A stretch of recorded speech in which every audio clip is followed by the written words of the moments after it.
नमस्कार, मैं हूं अनीश। कहा जाता है कि जब सच्चे संत बोलते हैं तो वो केवल शब्द नहीं होते, वो भविष्य की झलक होती है। भक्ति की दुनिया में भी बाबा नीम करोली महाराज जी का नाम उसी सत्य का प्रतीक है। उनकी हर वाणी में अद्भुत करुणा थी और हर मौन में ब्रह्म संदेश। उनके पास श्रद्धा से जो भी आया वो खाली हाथ नहीं लौटा। कभी कृपा के रूप में तो कभी सीख के रूप में बाबा ने सभी को कुछ ना कुछ तो दिया ही है। आज की कहानी भी ऐसी ही अनमोल सीख देती है। एक धनवान सेठ की कथा और बाबा जी की भविष्यवाणी, जो ना सिर्फ सच हुई बल्कि जीवन बदल गई। एक दिन की बात है, कैंची धाम में एक धनवान सेठ आया।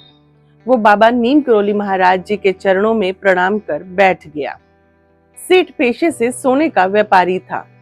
उसका कारोबार सोने के सट्टे से जुड़ा हुआ था, जहां कीमत हर दिन घटती बढ़ती रहती थी और हर पल फैसला लाखों का होता था। बाबा जी उस दिन कुछ भक्तों के बीच बैठे थे। बातों ही बातों में सोने के भाव की चर्चा चल पड़ी। बाबा जी ने सहजता से कहा कि सोने का भाव आगे जाकर गिरेगा। सेठ मुस्कुराया और बोला, नहीं बाबा, अभी तो ऐसा कोई संकेत नहीं है। दुनिया भर में तो सोने की कीमतें बढ़ ही रही हैं। बाबा जी ने शांत भाव से फिर दोहराया, नहीं, भाव गिरेगा और जरूर गिरेगा। इतना कहकर बाबा जी अपनी कोठरी में चले गए। सेठ के मन में ये बात अटक गई। उसने सोचा, बाबा कोई साधारण व्यक्ति तो है नहीं, उनकी वाणी में जरूर कोई अर्थ होगा। उसने एहतियात के तौर पर थोड़ा लाभ रखकर बाकी सारा सोना बेच दिया। दिन बीतते गए और कुछ ही समय में वैसा ही हुआ जैसा बाबा ने कहा था। सोने का भाव अचानक गिर गया। बाजार में हाहाकार मच गया। कई व्यापारी डूब गए, लेकिन वो सेठ जो बाबा के कहने पर सोना बेच चुका था, वो भारी नुकसान से बच गया।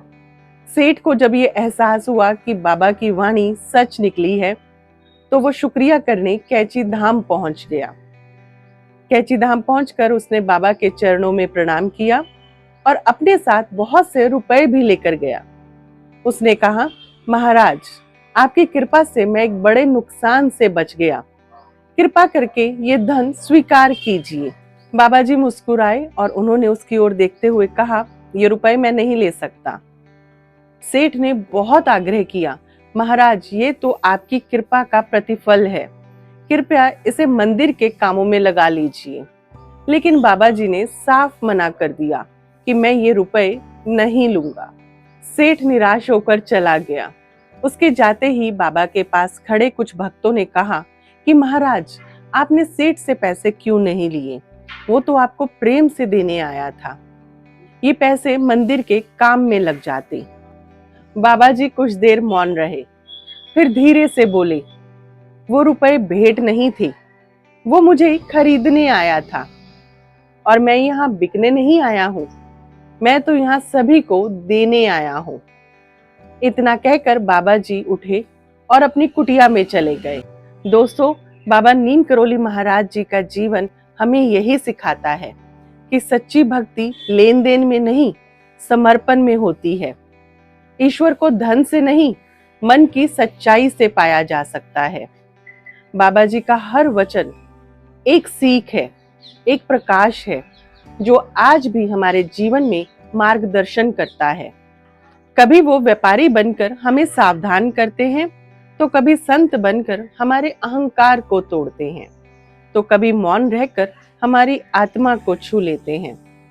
ऐसे ही हैं बाबा नीम करोली महाराज जी। अगर आपको ये कहानी पसंद आई है तो इसे अपनों के बीच जरूर साझा करें। साथ ही ऐसी कहानियां सुनने के लिए चैनल को सब्सक्राइब करें। खुश रहिए, सेहतमंद रहिए। मन और दिमाग को शांत रखने के लिए रोजाना मेडिटेशन और योगा जरूर करें। जय हनुमान, जय बाबा नीम करोली महाराज जी की।